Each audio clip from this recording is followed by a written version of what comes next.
kasus dugaan korupsi tata niaga komoditas timah yang menjerat belasan tersangka, termasuk Crazy Rich Pantai Indah Kapuk, Helena Lim, dan juga suami artis Sandra Dewi, Harvey Muiz. Ratusan saksi pun telah dimintai keterangan pada kasus yang terjadi di wilayah izin usaha pertambangan PT Timah Tbk pada tahun 2015 sampai dengan 2022. Sejauh ini, sebanyak 16 orang telah ditetapkan sebagai tersangka dalam kasus korupsi komoditas timah tersebut.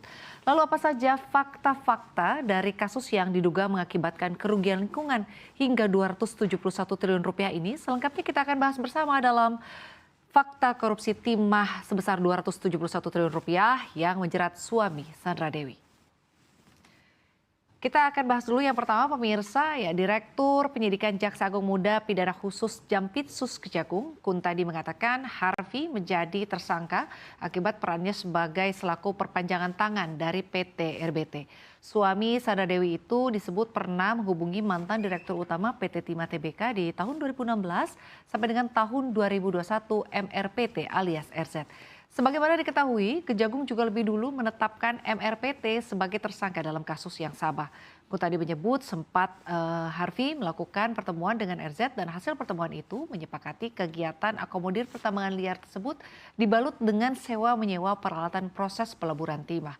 Selanjutnya, Harvey menghubungi beberapa smelter yaitu PT SIP, CVFIP, PT SPS, dan PT TIN atau PT TIN untuk ikut serta dalam kegiatan dimaksud. Harvey kemudian meminta para pihak smelter untuk menyisihkan sebagian dari keuntungan yang dihasilkan. Menurut Kuntadi, keuntungan ini kemudian diserahkan ke Harvey seolah-olah sebagai dana Corporate Social Responsibility atau CSR yang difasilitasi oleh manajer PT KSE, Helena Lim, yang juga sudah menjadi tersangka. Lalu apa sebenarnya hubungan Harvey Muiz dengan Helena Lim? Kita simak di slide berikutnya. Ya, Kejagung mengungkap peran Harvey Muiz ini berkaitan dengan peran Helena Lim dalam kasus korupsi tata niaga komoditas timah di wilayah PT Timah Tbk periode 2015-2022. Harvey disebut menerima uang dari perusahaan swasta yang terlibat mengakomodasi kegiatan pertambangan liar di wilayah PT Timah Tbk. Uang dari perusahaan-perusahaan swasta tersebut diterima Harvey melalui PT KSE. Pihak dari PT KSE yang memfasilitasi aliran dana tersebut adalah Helena Lim yang mana berperan sebagai manajer. Kejagung menyebut Harvey ini memberi instruksi agar perusahaan-perusahaan pemilik smelter menyisihkan keuntungan dari penjualan biji timah yang dibeli PT Timah Tbk. Nah, Helena selaku manajer PT KSE diduga kuat memberikan bantuan mengelola hasil tindak pidana kerjasama penyewaan peralatan proses peleburan timah. Nah, dana yang terkumpul ini kemudian dinikmati Harvey dan juga para tersangka lainnya.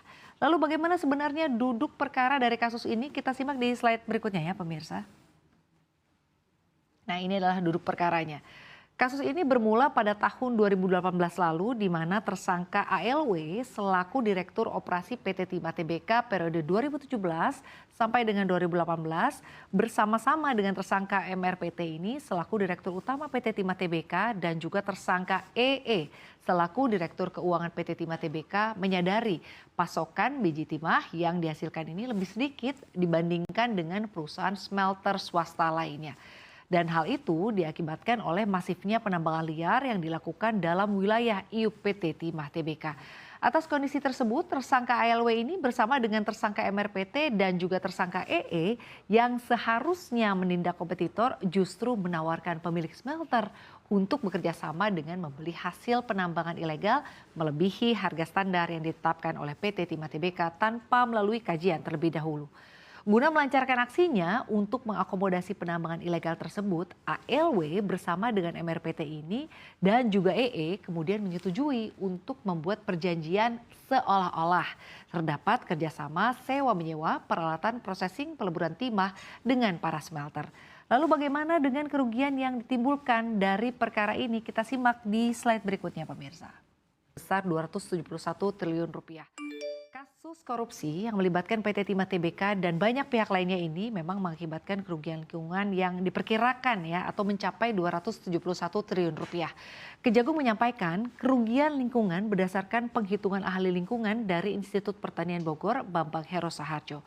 Menurut Bambang, jumlah ini adalah penghitungan kerugian kerusakan lingkungan dalam kawasan hutan dan non kawasan hutan. Perhitungan tersebut dilakukan sesuai ketentuan yang diatur dalam Peraturan Menteri Lingkungan Hidup Nomor 7 Tahun 2014 tentang kerugian akibat pencemaran dan atau kerusakan lingkungan hidup. Penghitungan kerugian lingkungan ini disampaikan Bambang dalam jumpa pers di Kejagung, Jakarta Selatan pada Senin 19 Februari 2024 lalu.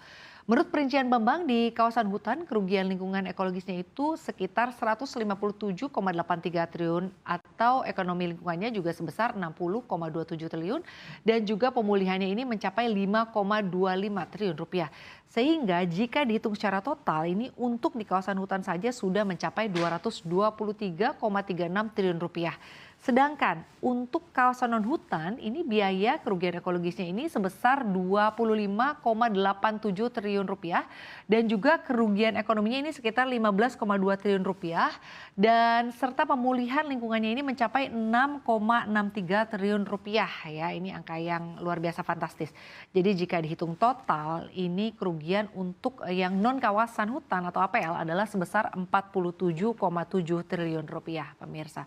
Sehingga jika di total semuanya tentunya ini angkanya berada di 271,06 triliun rupiah potensi kerugian negara khususnya kerugian lingkungan akibat kasus ini. Ya pemirsa, itu dia tadi sejumlah fakta-fakta dari kasus dugaan korupsi timah yang melibatkan banyak pihak ya. 16 orang sudah menjadi tersangka termasuk suami dari Sandra Dewi. Ingat ya netizen, Sandra Dewi bukan Dewi Sandra. Akibat kasus ini, negara pun berpotensi mengalami kerugian yang sangat besar mencapai 271 triliun rupiah dan kalaupun Anda menabung 1 miliar rupiah per hari untuk mendapatkan jumlah 271 triliun, Anda ini harus menabung sampai dengan 743 tahun pemirsa. Ini luar biasa lama ya. Ya semoga saja pemerintah dalam hal ini penegak hukum benar-benar bisa menyelesaikan kasus ini dengan sebaik-baiknya sehingga potensi kerugian yang begitu besar dari kasus ini seharusnya bisa digunakan untuk kemakmuran dan juga kesejahteraan rakyat Indonesia seluruhnya. Kasus korupsi kali ini tidak